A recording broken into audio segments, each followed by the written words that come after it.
വർക്കൊക്കെ കഴിഞ്ഞപ്പോൾ വിശാഖ് എൻ്റെ അടുത്ത് വെച്ചു ഒരു ഫിലിമിന് പോയാലോ എന്ന്. മിഡ് വീക്ക് ആയതുകൊണ്ട് തന്നെ കേട്ട പതി കേൾക്കാത്ത പതി ലാപ്ടോപ്പും ഷട്ട് ഡൗൺ ചെയ്തിട്ട് ഒന്ന് ഫ്രഷ് ആയിട്ട് നമ്മളിതാ ഫുഡ് കഴിക്കാൻ വേണ്ടി പോകണം കേട്ടോ. ഒരു സഡൻ ഡിസിഷൻ ആയതുകൊണ്ട് തന്നെ ഞങ്ങൾ റാപ്പും പാസ്തയും അടുത്തുള്ള സൂപ്പർ മാർക്കറ്റിൽ നിന്ന് വാങ്ങിച്ചു കേട്ടോ. എന്നിട്ട് നമ്മൾ റെഡി ആയിട്ട് പോകുന്നുണ്ട്. ഇന്നത്തെ എൻ്റെ ഡ്രസ്സിങ് ഭയങ്കര കൂതറയാണ്. പർപ്പിൾ ടീഷർട്ടും പിങ്ക് പാൻറ്റും പിന്നെ പച്ച ജാക്കറ്റും. പിന്നെ പനിയൊക്കെ ആയതുകൊണ്ട് നമുക്ക് തൽക്കാലം ക്ഷമിക്കാം. ഔട്ട്ഫിറ്റിലൊന്നും വലിയ നോട്ടം വേണ്ട. പിന്നെ പോകുന്ന വഴി നല്ല രസമുണ്ടായിരുന്നു കേട്ടോ. ഇന്നത്തെ മൂണിനെ കാണാൻ അടിപൊളിയായിരുന്നു. ഭയങ്കര വലുപ്പം തോന്നിയിട്ടുണ്ടായിരുന്നു കേട്ടോ. അടിപൊളി ഒരു സീനറി ആയിട്ട് തോന്നി എനിക്ക്.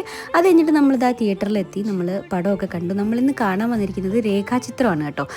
ഒരു അടിപൊളി മൂവിയാണ്. ഭയങ്കര വലിയ ഹൈപ്പ് കൊടുക്കുന്ന അത്രയൊന്നും എനിക്ക് തോന്നിയില്ല. ബട്ട് ഓക്കെയാണ് കണ്ടുകൊണ്ടിരിക്കാനായിട്ട്. അത് കഴിഞ്ഞ് പടമൊക്കെ കഴിഞ്ഞിട്ട് നമ്മൾ തിരിച്ചിറങ്ങി. തിരിച്ചു വരുന്ന വഴി ഫുള്ള് നമ്മൾ പടത്തിനെ പറ്റി ഓരോ മുക്കും മൂല്യം നമ്മൾ ഡിസ്കസ് ചെയ്യായിരിക്കും കേട്ടോ. ഇന്നത്തെ ഡിസ്കഷന് നല്ല മൂടൽമഞ്ഞ് നമുക്ക് കൂട്ടായിട്ടുണ്ടായിരുന്നു. അധികം നീട്ടി ഫുൾ ജേർണി ഞാൻ കാണിക്കുന്നില്ല. വീഡിയോ ഇത്രയേ ഉള്ളൂ. നമുക്കിനി അടുത്ത വീഡിയോയിൽ കാണാം. Bye bye.